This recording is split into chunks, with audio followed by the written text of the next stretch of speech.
Habibun. Perkenalkan, nama saya Muhammad Yusuf Faiz dengan NIM 123224020 dari Kota Palembang.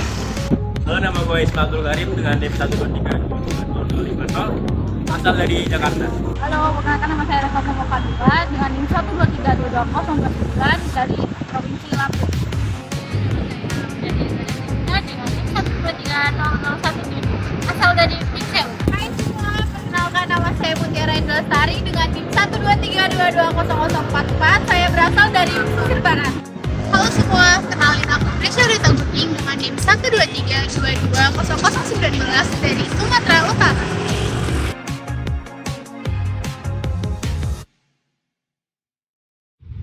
Halo semua, aku Lupi yang bakal jelasin tentang apa itu perencanaan dan apa itu proses perencanaan.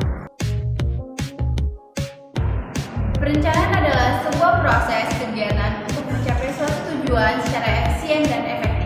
Proses perencanaan adalah rangkaian kegiatan seperti berencana dan hal-hal lainnya agar mencapai tujuan efektif dan efisien.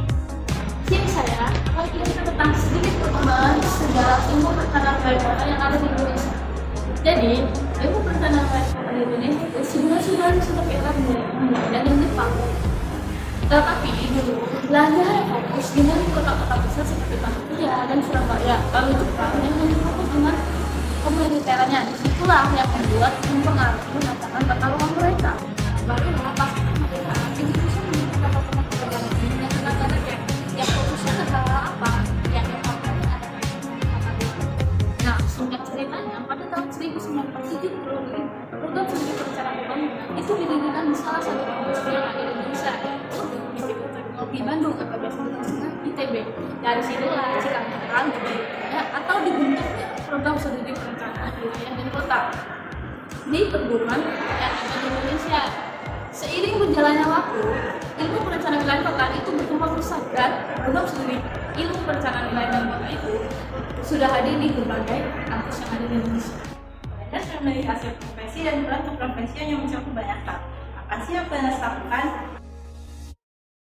PNS memiliki peran untuk menjaga keberlanjutan lingkungan perkotaan yang aman, berpegang teguh pada building code dari zonasi, regulasi lingkungan, ataupun kebijakan legal lainnya. Hal informasi, peluang pekerjaan PNS.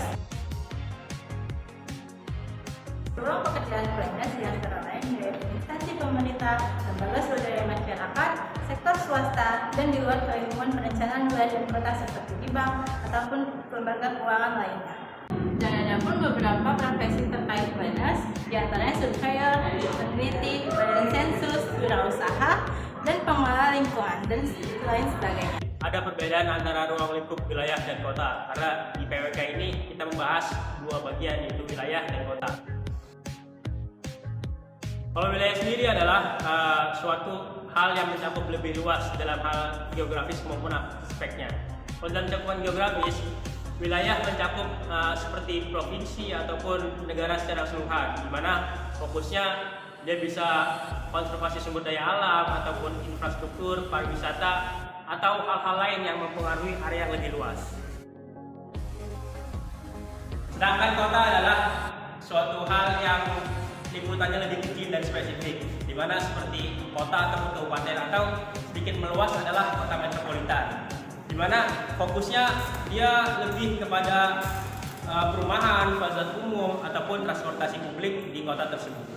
Dari perbedaan ruang lingkup ini memiliki dua tujuan yang berbeda, di mana untuk ruang lingkup wilayah tujuannya seperti ekonomi regional ataupun konservasi sumber daya alam. Sedangkan untuk ruang lingkup kota itu lebih spesifik seperti untuk infrastruktur yang memadai ataupun meningkatkan akses layanan publik.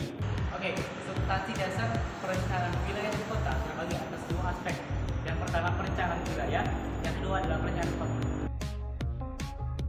Substansi dasar perencanaan wilayah fokus pada hal-hal makro seperti perencanaan wilayah, sumber daya alam serta ekonomi regional. Kajian ini berfokus pada aspek regional dan hal-hal tersebut yang berkaitan dengan lingkup. Perencanaan kota lebih spesifik dan lebih terperinci seperti perumahan, fasilitas umum, dan lain-lain yang melibatkan hal-hal publik. Oke, untuk dari dua produk dari dua kajian tersebut. Yang pertama untuk perencanaan wilayah, yaitu pengembangan wilayah, kemudian rencana jangka panjang, rencana tata ruang regional, serta analisis ekonomi. Dan untuk wilayah kota, yang pertama pengembangan wilayah kota, pengembangan infrastruktur kota, dan pengembangan kota untuk masa yang akan datang. Kalau sebuah wilayah, informasi tentang visi dan permasalahan dalam PWK. Isi dan permasalahan dalam PWK. Yang pertama, aspek perencanaan wilayah dan aspek perencanaan wilayah. Ada visi dan aspek perencanaan wilayah, yaitu sumber daya alam, pembentukan ekonomi regional, serta perubahan dan adaptasi iklim. Sedangkan isi dan dalam aspek perencanaan kota, yaitu transportasi dan mobilitas, perumahan dan kepadatan penduduk, serta infrastruktur dan layanan publik. Selain dari itu, ada isu-isu yang mencakup dua aspek tersebut, seperti kesenjangan sosial ekonomi, revitalisasi kawasan kumuh, keberlanjutan energi, serta pembangunan kota yang berkelanjutan, dan lain sebagainya. Maka kesimpulannya, mata kuliah dasar perencanaan wilayah dan kota atau di PWK ini mengajarkan berbagai aspek ke PWK di dalamnya, mulai dari definisi perencanaan, profesi, hingga isu-isu permasalahan dalam perencanaan wilayah maupun kota.